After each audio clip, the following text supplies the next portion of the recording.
She had everything: power, success, love, and then, in one instant, it all collapsed. They found her husband lying lifeless on the floor, her perfect world shattered in silence. This is not just the story of a billionaire executive. This is the story of a woman who fell into the darkest pit of grief and found the strength to climb back out and lift millions along the way. This is the true story of Sheryl Sandberg, the woman who refused to break. Stay with me. Sheryl Sandberg was born in Washington, D.C. in 1969, the first child of a Jewish family that valued intellect and service. Her father was an ophthalmologist. Her mother was a teacher who later devoted herself to advocacy work. From the start, Sheryl stood out. In high school, she was the one organizing everything: debates, fundraisers, speeches. Her mind was sharp, her spirit unstoppable. She graduated with top honors and set her sights on Harvard, and not just to study, but to lead. At Harvard, she met Larry Summers, her mentor, who would later become U.S. Treasury Secretary. She worked under him, driven, precise, fearless. After her MBA, Sheryl turned down a high-paying consulting job and chose public service instead.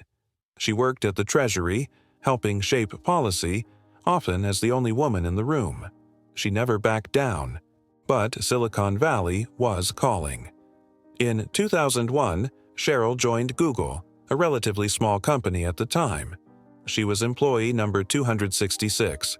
She built their ad business from scratch, helping Google become a money-making machine.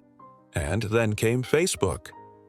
In 2008, Mark Zuckerberg, barely out of his 20s, hired her as COO. Some doubted the partnership. But Sheryl brought order to Facebook's chaos. She turned the platform into a global giant. By her early 40s, Sheryl Sandberg was one of the most powerful women in the world, a billionaire, a mother of two, and married to Dave Goldberg, the love of her life. She had it all. And then, it vanished. It was supposed to be a break, a family vacation in Mexico in 2015. Sheryl and Dave were staying at a resort, laughing, unwinding, enjoying the stillness. On May 1st, Dave went to the gym for a quick workout.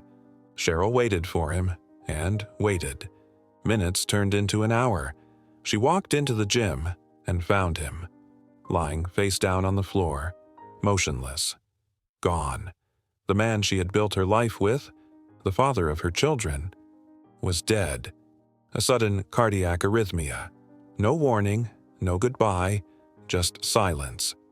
In that instant, Sheryl's world collapsed. She went from board meetings to crying in her car, from speeches to sleepless nights. Her children, ages 7 and 10, would ask when their daddy was coming back. Sheryl had always been strong, always in control. Now, she was shattered. She wrote in her journal, "I was in the void, a vast emptiness that filled my heart and lungs." Friends tried to help, but the truth is, grief is a lonely road. Sheryl Sandberg, the woman who led one of the world's biggest companies, couldn't find the strength to get out of bed. One day, her son cried in frustration, "Why did this happen to us?" And Sheryl realized she couldn't change what happened, but she could choose how to respond. She began researching resilience, not just for herself, but for her kids, for others, for every person facing unbearable loss.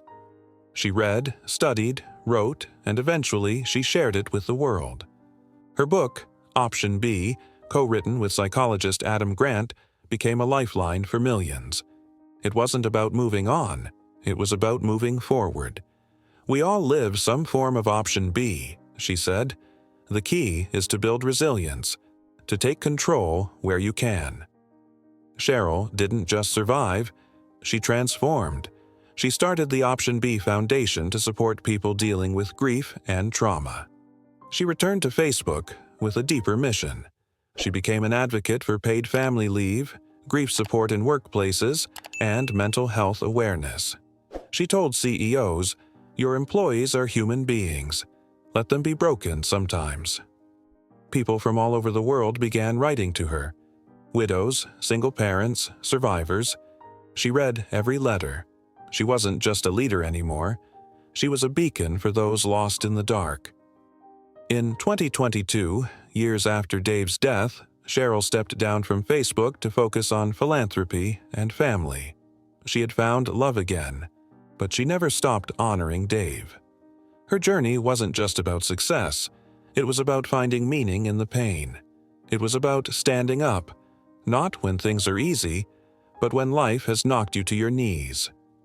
"We are not born with a fixed amount of resilience," she said. "It is a muscle, and that muscle can grow. If you've ever lost something precious, if you've ever felt like your best days are behind you, then hear this. Your story isn't over. You still have chapters left to write. And, like Sheryl, you can find strength in the struggle. Build your resilience. Reach out to someone who's hurting. Be the reason someone else rises.